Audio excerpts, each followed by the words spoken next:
You've tuned into The Break Room, a weekly conversation about how the city of St. Augustine works from those who do the work every day. Hosted by the City of St. Augustine's Communications Manager, Melissa Wissel, The Break Room offers a closer look at the city's programs and provides updates on current and upcoming projects. And now your host for The Break Room, Melissa Wissel. Welcome to The Break Room. Thanks for stopping by. I'm Melissa Wissel, Communications Manager for the City of St. Augustine. We have a first-time guest with us this week, Jessica Beach. Jessica is the Capital Improvements Engineer for the City of St. Augustine. She's responsible for all things relating to stormwater. Jessica, welcome to The Break Room. Thanks, Melissa. Excited to be here. Stormwater. It's a big topic for St. Augustine. You can say stormwater, flooding, sunny day flooding, all of it. Especially this time of year with our afternoon storm showers. We can count on one just about every day. Brings very familiar localized flooding along the downtown historic district in our surrounding neighborhoods. And we've also been working on addressing sunny day flooding also around town with what we've come to term the TideFlex valve projects. So let's just get started. Sure. Thanks, Melissa. And you're absolutely right. This is certainly a busy time of year with the rainfall, and it brings out the challenges that we have. And the nation's oldest city, we have undersized infrastructure. We're a coastal community, so we're subject to coastal tidal flooding in addition to the rainfall. So it definitely makes drainage a challenge within the city. But we have been making some great progress with some grant funding that we've received. So really for the past 3 years, we've been installing these tide check valves throughout the city. We started in Davis Shores. That was like the first phase of that. We've wrapped that project up. We moved over to the Fullerwood neighborhood, and we finished one of the largest outfalls that the city has. It's a 66-inch storm pipe. Oh, wow. So we were actually getting a lot of tidal flooding from that. So we were able to fix that.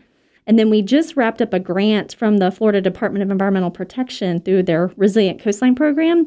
And we were able to do 10 more outfalls within the city, and they covered that cost 100%. Oh, wow. So that's a huge cost savings for the city, and we were able to really make the most of the dollars. And now we're up to 42 outfalls that we've completed to date within the city.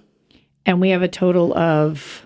It's 103 total that are city-owned, but we also are doing a basically a roadmap for the remaining outfalls, and a lot of those are DOT as well. Okay. So we are going to have a coordination effort with DOT once we finish our outfall evaluation and prioritizing what we've got left, because there's quite a few, and we'll be working with DOT on the ones that they own, but it's definitely...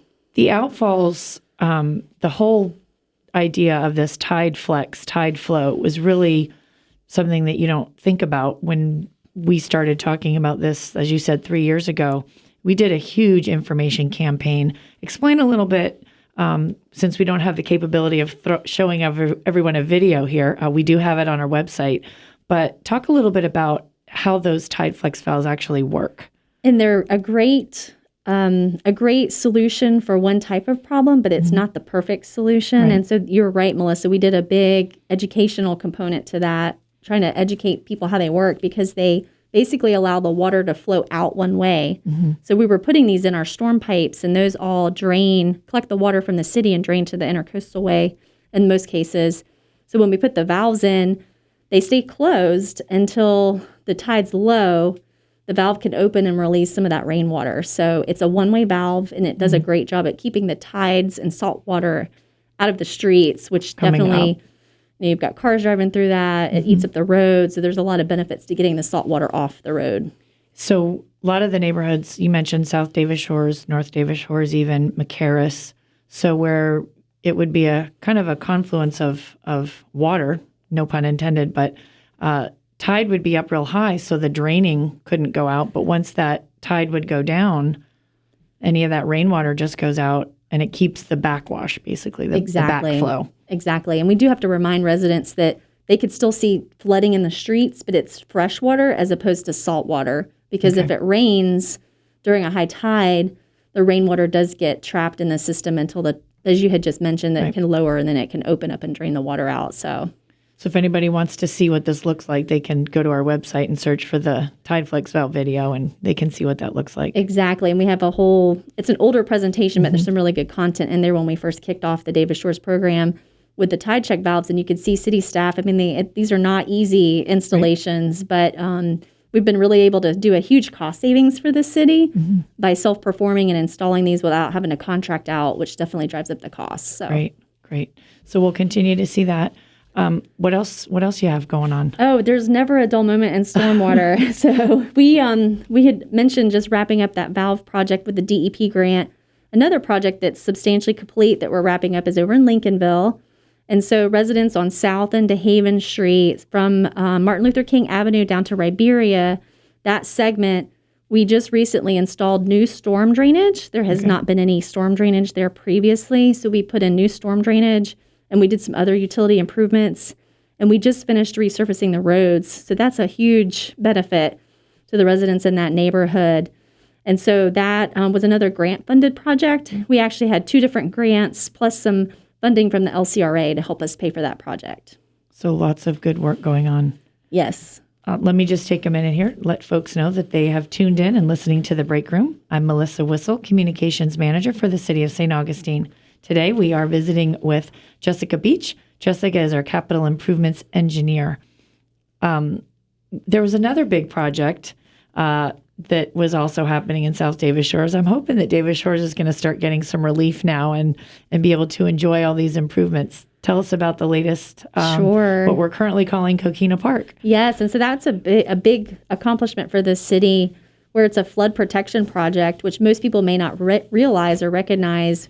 We took it's probably one of the lowest areas in South Davis Shores. There were 3 parcels that the city ended up purchasing.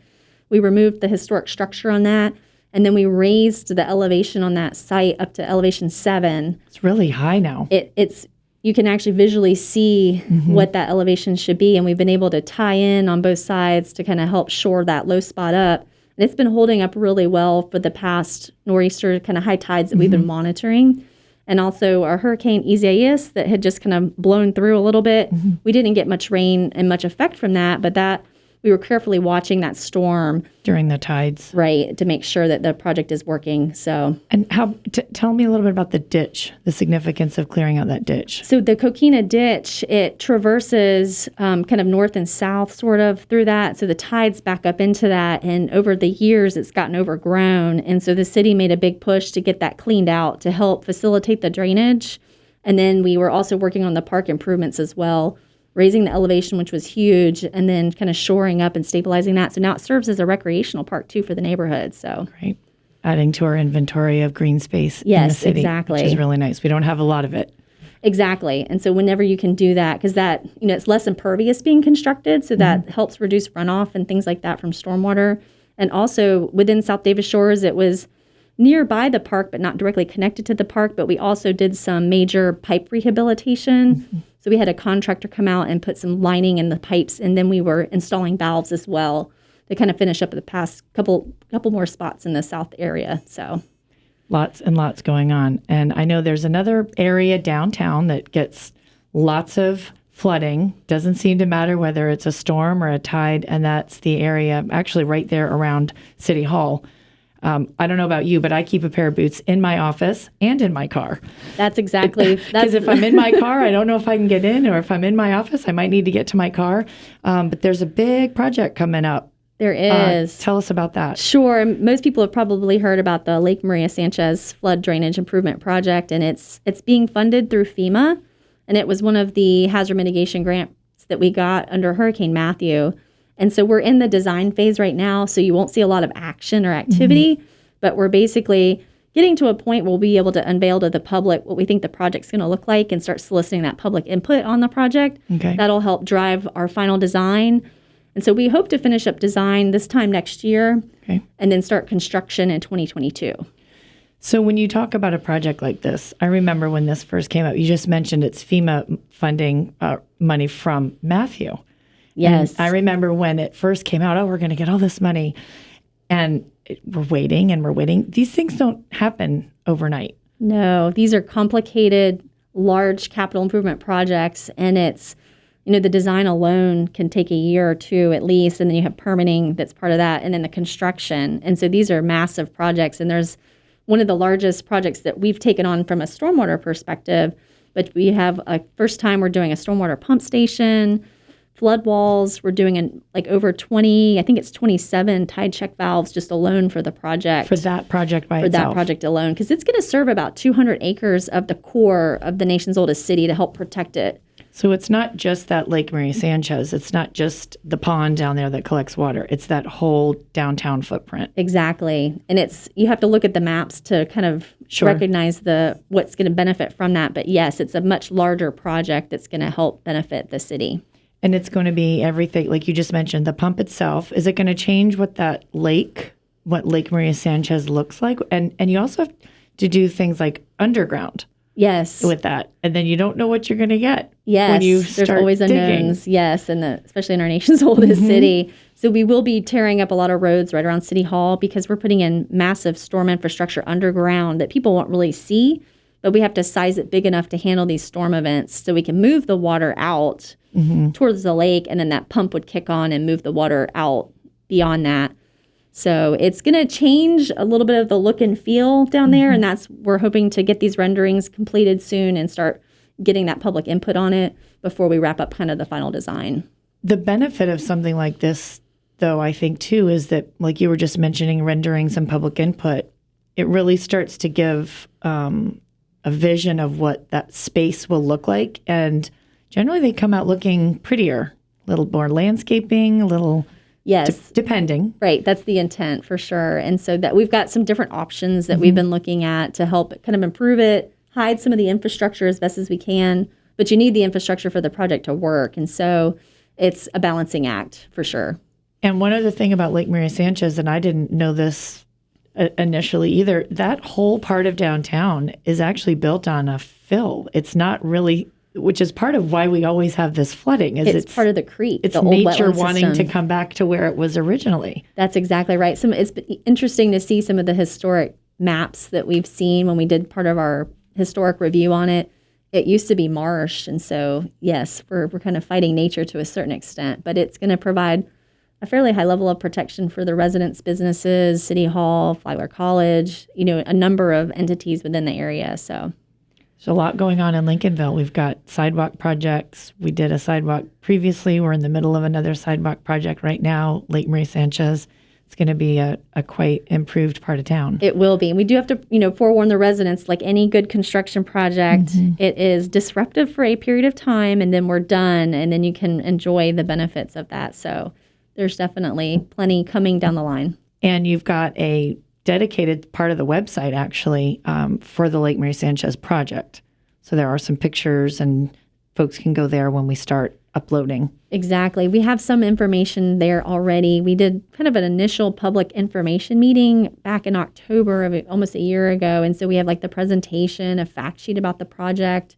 And so the basis of design report, it's kind of technical, but it's there and it's available for people to take a look at it. We'll make sure to share that. But any of this information about our projects are at citysanog.com on our website. We have a nice little search box right there when you come to the homepage of the website. So if they type in Lake Maria Sanchez, stormwater, Tideflex, sunny day flooding, they're going to find everything that you are our contact person for and really in charge of. That's right. Yep. I'm here for questions. And so people can actually submit public comments and questions through the website too, not only for the Lake Maria Sanchez project, but as you had just mentioned, we have also the online flooding tool that people can report. That helps us track and help prioritize projects when we do get funding and to be able to do projects that can improve that infrastructure. So that's definitely helpful.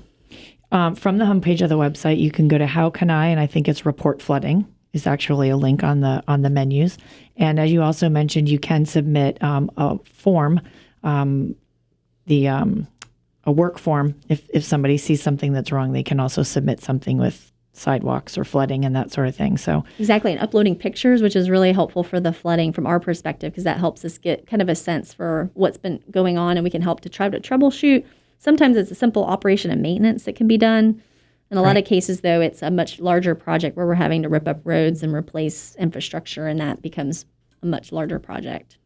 As always, citysanog.com, all of our resources, email, contact information. And Jessica, thank you so much for coming by. Thanks, Melissa. We're going to have you back. There's still a lot of things going on with stormwater, so we'll have you back. Lots to talk about. I'm ready. Good, great. As we wrap up another edition of The Break Room, I hope we answered your questions, especially about stormwater. If we didn't, take a minute and drop an email. You can send that to info@citysanog.com. Let me know what we missed, and let me know if there's someone you would like to hear from. We want to keep you informed about what's happening in and around the city, and most importantly, that you hear it here from the people doing the work and making it happen every day.